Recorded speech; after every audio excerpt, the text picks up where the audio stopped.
When I was 12, I asked God to make me 6'5". Oops. In my opinion, Michael Jordan was Jesus. All right. Nazareth was a city in North Carolina. Right. The best time to pray was during fourth quarter. Okay. And basketball was the only religion worth dying for.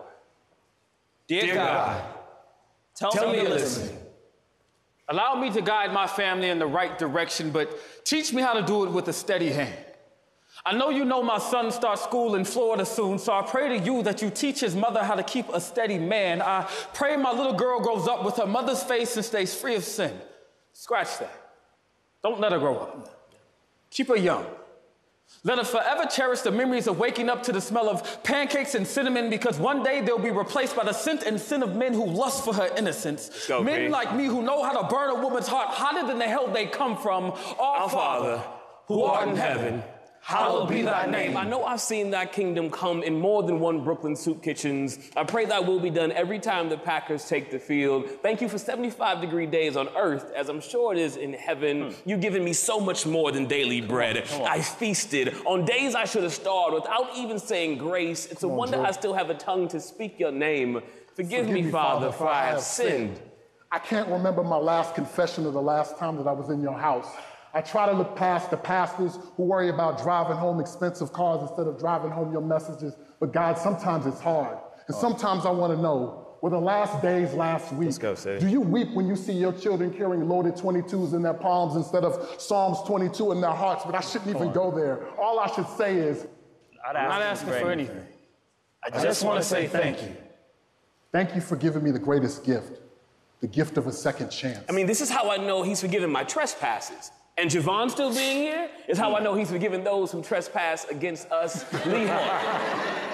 Lead me not into temptation, unless she's butterscotch colored with wash and go hair, a body like a pinup girl, let her cook like Martha, sing like Aretha, and walk like Tina, with the ability to hold me down when I need delivering from evil. May my heart and my bank account always be full, pancakes fluffy, and hands available for your work. I will always be available for your work.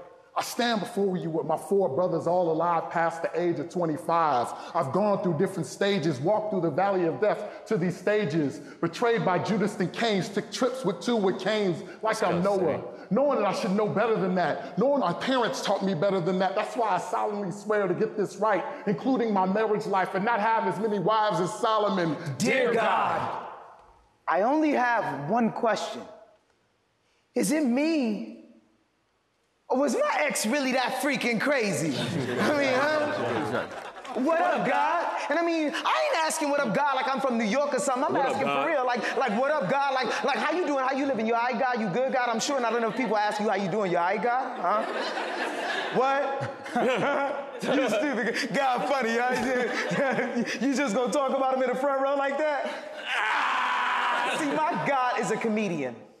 Prior than prior, before Benny, has more heart than heart. Dear God, speak to me in a way that I understand. I'm not a fan of reading between lines, and I'm having a hard time deciphering what it is you want me to do. I have 2 voices sitting on my shoulders, and I don't know what's more confusing. Which one is right, or which one is wearing the white? See, where I come from, the only angels we see come in the form of blue jets during Fleet Week and are only there for our entertainment. And even at a young age, some of us know that that's the closest to any of these angels we're ever going to get. So we're left to live off hope. Hope that one day we too can share these same skies with them, and just like that, they're gone as quickly as they came, and it's back to the same stuff on a different day. And I'm left here on earth to pray that one day you will hear me when I say, Dear God. I've been pronouncing your name incorrectly. I wrote it down wrong, and I've been saying it that way ever since. God, I'm not sure why you stick around after the nights where I've cursed into the sky, hoping that you hear me. God, do you hear me? This isn't funny anymore. I mean, how do I tell my nephew that his pawpaw may not live long enough to see how bright the sun will shine on his next birthday, because cancer, a sick joke that only you seem to get, is a lot like cancer. How do I talk to a 3-year-old with an entire funeral procession always exiting my throat? I told you that gods need people more than people need gods. I've looked you in the eye and said you are nothing without me. I'm sorry for treating you like a slot machine inside of heaven's casino, throwing quarters into the face of salvation, hoping a blessing will still have the nerve to kamikaze into my lap. I'm sorry for being more of a test than I am testimony, for always being whispered razor blades, for treating prayer as nothing more than just a burning building I'm always ready to jump from. God, do you ever get tired of being the glass that we break when all of the options have failed? Dear God, are you ever tired of being an honest insurance policy long after we failed to keep up the payments? Do you ever hate the sound of our voices?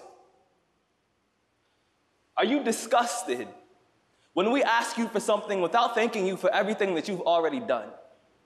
Do you ever get pissed when we take credit for our own success? I imagine some days you clench your fist tighter than a bear trap with a closed mouth. I imagine some days you close your eyes, send all the prayers to voicemail, and let us sort things out for ourselves.